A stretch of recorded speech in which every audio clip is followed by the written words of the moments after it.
So,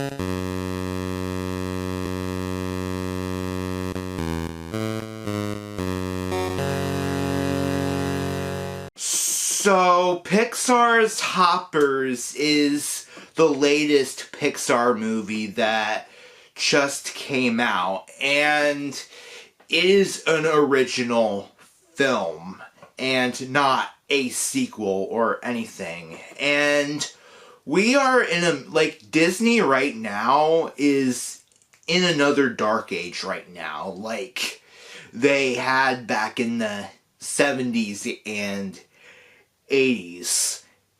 But it's a different kind of dark age because the only thing that's really making money right now are sequels and live action remakes.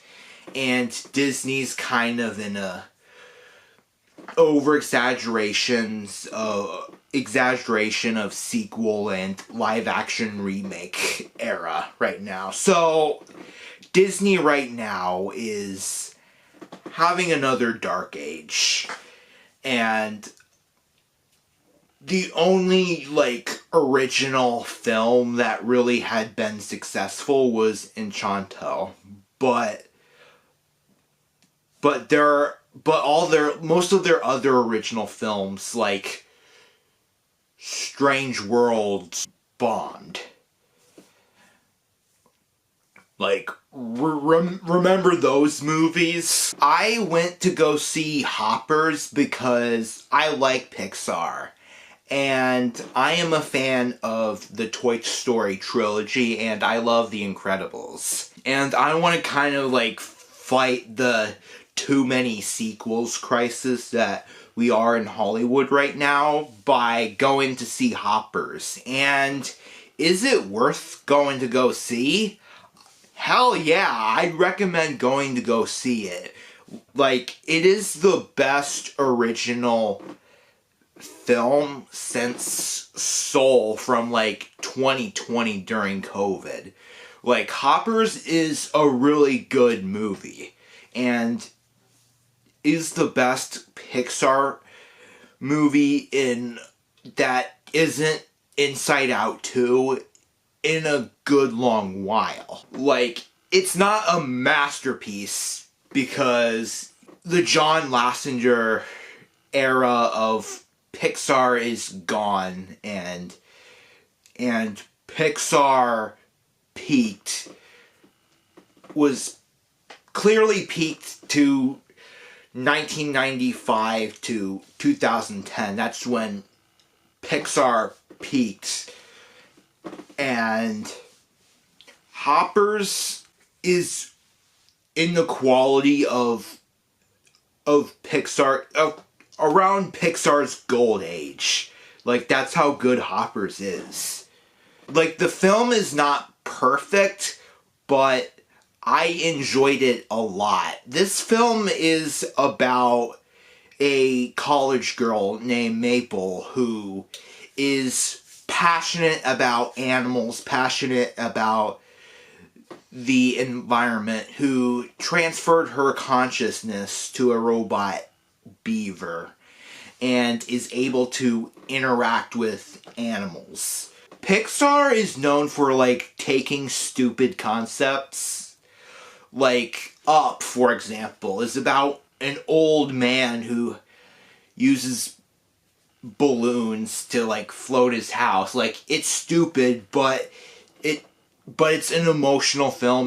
The film's very mature despite the concept being really stupid, and Hoppers does that well, is what Pixar is known for. And the film's message is a really good one. The film has themes of non-violently fighting against authority. To go in little bits of spoilers here and there, it's about the film's themes is about protesting against authority non-violently, and that's a good message for kids. And it is a kids movie, yes, but it's a movie that can be enjoyed by adults, like a good Pixar movie can do is be enjoyed by adults. And it has a good message for kids and themes, and it also has themes of people from different like ways of thinking and opinions and political alignments and having them work together. So this is a minor spoiler, like not to spoil the plot, but kind of, not really. So skip to this part and then it's just a minor spoiler. So early in the film, like there's a mayor who wants to build a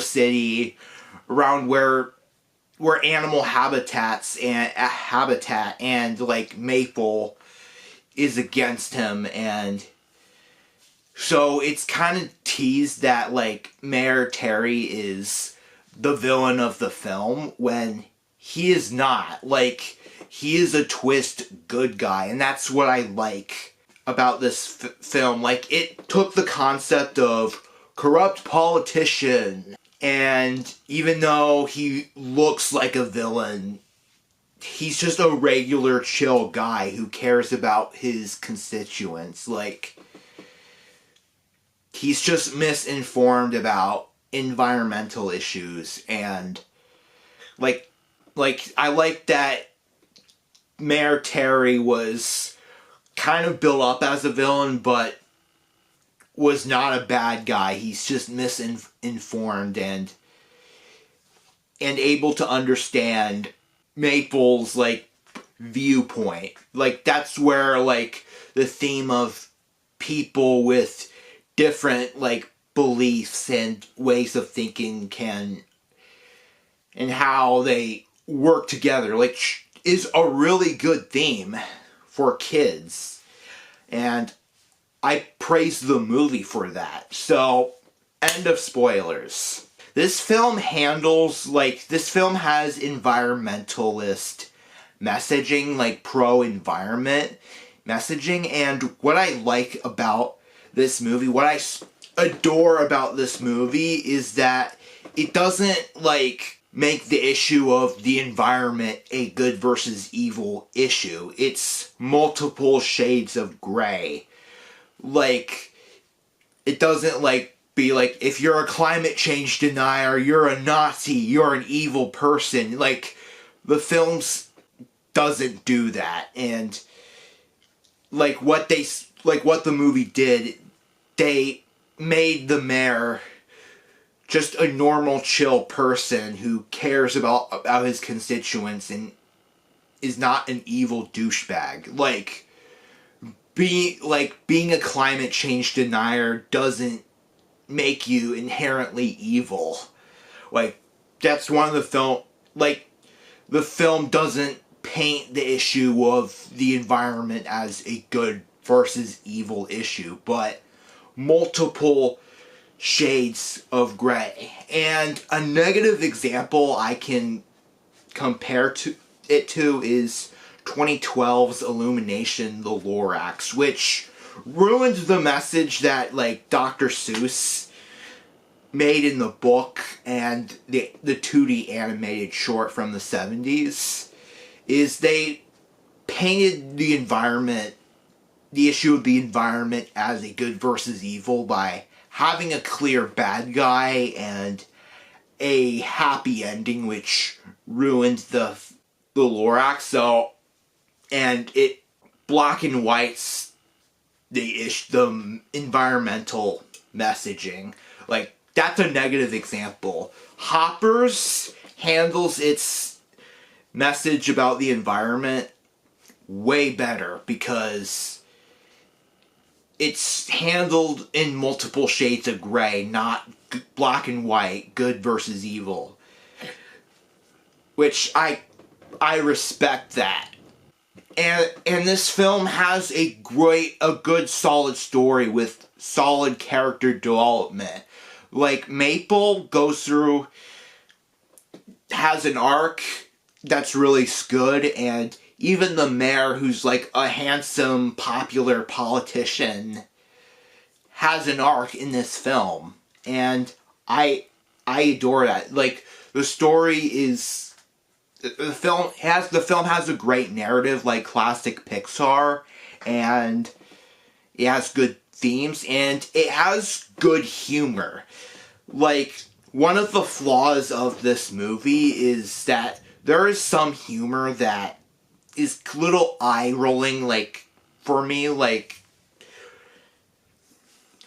some of it is a little too kiddie. Like, I get it's a kid's movie, and there's, like, one joke, bit of humor that's, like, for Gen X's, where all the animals were like, move your hips, like 80s, like, workout videos, like, haha, get it, Gen X's, haha, like, remember, like, those 80s workout videos, like, made a reference to that, like, and all that, like, that was old in season 3 of Stranger Things, like, 7 years ago. It was old back then. It was probably old, like, 6 years before that. Yeah, like, yes, some of the humor didn't work, but the humor that did work is good. And it's more like Aardman, Wallace and Gromit, like, with, like, the subtle humor. And there is one adult joke, like, with George and Maple, like, there was an age gap joke. A little adult joke where, like, George was like, would you be my queen, Maple? It's like, Maple was, like, uncomfortable because, like, George is voiced by an older man and has a middle-aged voice, and Maple's like, like, I found that hilarious, and I was like, bit of adult humor, like, I chuckled a bit. And so the humor worked, but some of the jokes I felt was a little eye-rolling to me. Like, it's not like poo-poo or pee-pee jokes or anything like that, but there is some humor that's a bit, like, whatever, or one joke that's too Gen X-y. And one of the other film's flaws that could be better is that at times, like, the animation feels a little AI-y at times. Like, it's not as bad as, like, I don't know, like, Cocomelon, where this shit's AI shit. From what Pixar confirmed, it seems that they used AI on, like, minor polish, and, like, that's it. But I feel like some shots or whatever, like, feels a little AI. Like, I was like, but there are some beautiful shots. Like, this film is beautiful, but there are some shots that's a little too AI, which I don't support AI in film. Like, I'm against it because it limits the capacity for, like, the filmmaker to use their own imagination. And, like, at least with CGI, like, at least you can get creative with it, like George Lucas, even though George Lucas had too much fun with it. But at least he was using his imagination and having fun with it and being creative with it. I also wished there was a little bit more emotion to it. Like it was brought up that Maple lost her grandma, who bonded with her through her love of animals and nature, and that was a, like, emotional, heartwarming scene. And I wish there was more, like, I wish it was handled more like Up, like the beginning of Up. Like I wish I cried. I wish it was emotional like Up was, like, with Maple's relationship with her grandma. Like, but I wanted more of that emotion, which kind of made me disappointed. And I wish the animal characters were more fleshed out and more interesting. Like, yes, George, the King Beaver's a fun character. He's an interesting character. And there's the stoner beaver, has a stoner voice. And I cracked up, like, wait a minute, is that the same voice actor who, voiced, like, that stoner from, Stranger Things Season 4? Like, hold on, I'm gonna Google it. Eduardo Franco, yep, Eduardo Franco, like, he's the stoner, like, from, Stranger Things, and he voices Loaf, that beaver with a stoner voice. Like, what up, man? It's like that hippie van George Carlin voiced back in Cars. Like, that's kind of the equivalent of that. Like, I found it awesome that Eduardo Franco, who played a stoner on Stranger Things, forgot the character's name. I'm not a diehard Stranger Things fan. I do love this show, but I don't remember the character's name. Like, I feel stupid. But anyway, I wish the animal characters were a little bit more fleshed out, and like, I didn't hate them, I didn't find them annoying, but I just wish they were a bit more fleshed out and more interesting. But at least Maple and Mayor Terry had arcs. Like, I know John Lasseter retired from Pixar, and I know, like, the peak age of Pixar is over. And I know John Lasseter is a creep. I do know that.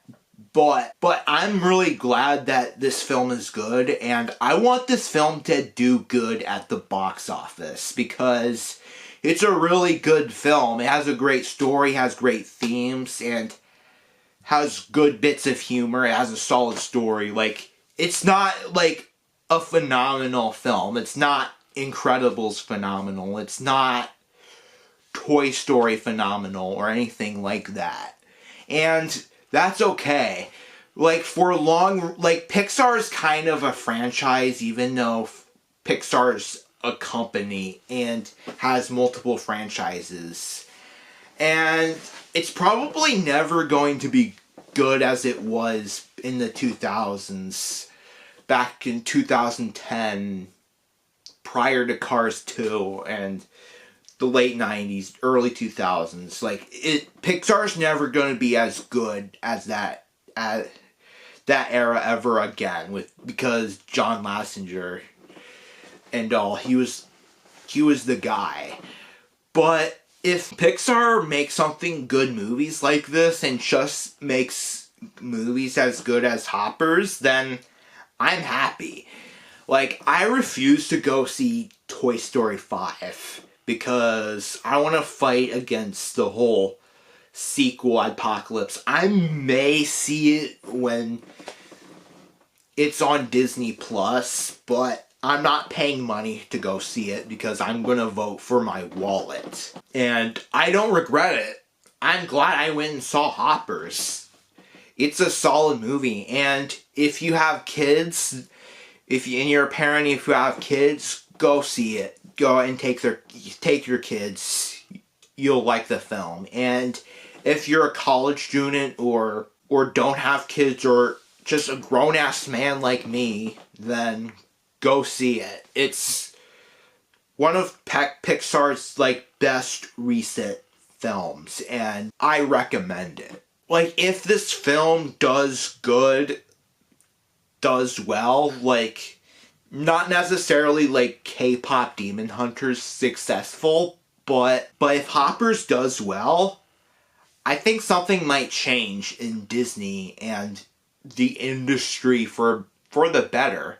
Like, yeah, I wish, like, that, like, Toy Story 5 and Hoppers switched release dates, because July is in July is the summer blockbuster season, and Hoppers would probably get more money, but Disney just wants to milk sequels, and fuck you Disney, and not original films, and fuck you bimbos and himbos out there who go see the Lilo and Stitch remake and said, Lilo and Stitch live action remake. That movie reminds me so much of my childhood. I don't go see original films, even though I complain about lack of original films. Like, I'm glad I'm not one of those people, and I actually went out and saw an original film. So, yeah, great movie. Like, go see it. It's a good film. So, Cinetroller signing out. Have a good one. Goodbye.